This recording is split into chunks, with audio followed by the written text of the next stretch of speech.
So I just watched Star Wars The Book of Boba Fett and it was pretty okay. Now don't get me wrong, I've been a huge fan of what Disney has had to offer us in terms of Star Wars shows, but I don't know, this one kind of left me with mixed feelings. This is because the high points of this show are without a doubt some of the highest points in the whole Disney Star Wars era, but the lows are definitely some of the lowest. I'm just gonna jump straight in here with my first major issue, and it comes in the first couple episodes of the show, where it's kind of split into two stories, the first being the current storyline, where the story left off right after Mandalorian Season 2, and then the second being a series of flashbacks focusing on where Boba was from as soon as he escaped the Sarlacc pit, all the way until where he teams up with Fennec. Now on paper this could actually be a decent concept, but the thing that bothers me here is that the flashback storyline is just more compelling than what is actually happening in the main storyline, to the point where I wouldn't have even cared if the whole show was just set in the past. I really enjoyed everything that we got to see with Boba and his relationship with the Tuskens, especially after we found out that Django wasn't really around too much when Boba was a kid, so it was nice to see him being a part of like a bigger family, which meant him discovering that all the Tuskens had been raided and killed was actually kind of emotional. It's just a shame that the main storyline couldn't capture any of this. Instead we just got these like space bikers that stick out like a sore thumb on Tatooine, and chase scenes that for some reason just feel like you're really slow. Like you're going 15 miles an hour there maximum. I mean, I guess we got the Black Chrysanthemum fight, which I know a lot of people were complaining about because it didn't show his true power, but I don't really care. I thought it was cool. But apart from that, that's pretty much just filler in the main storyline to get us into episode 5, where things actually start to get going, which is ironically the same time when Boba just stops being in the show. You know, the guy who's on all the posters, his name's in the title of the show. Yeah, he's gone now. We don't need him anymore. Like the next 2 episodes, he has 1 minute of combined screen time. And this is because we basically just get 2 episodes of The Mandalorian and Grogu.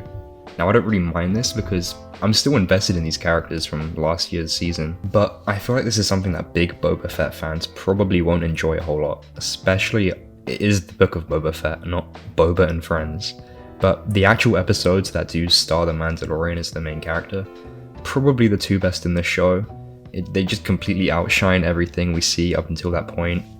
And yes, even though seeing Mando, Luke, Grogu, Ahsoka, Cad Bane all in one episode is definitely a dump of fan service, I don't know, I'd much rather see this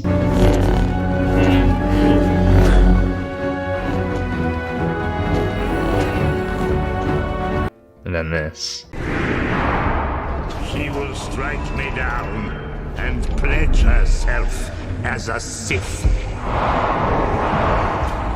And while I did kind of enjoy seeing all these characters back, it kind of does lead into my main criticism of the show, and where I feel this show really went wrong, in my opinion. It's just these characters that are thrown in here don't really do much.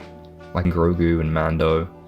I mean, yeah, they're in the finale, but like, they're only there to set up the future of their own shows, not really to progress Boba in any way. And Cad Bane was kind of thrown in there to be the main villain, even though he only gets like 5 minutes and then he's just killed off.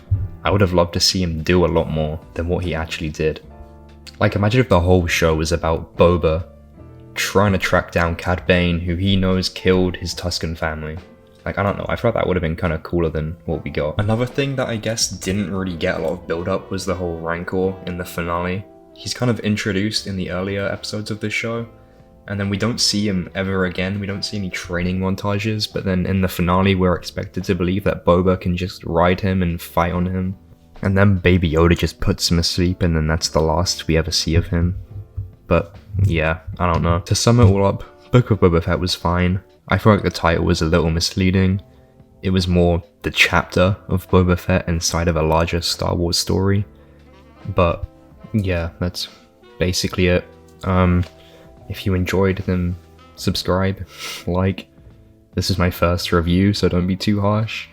I'm probably gonna do like a Star Wars ranked video in the future, so look out for that.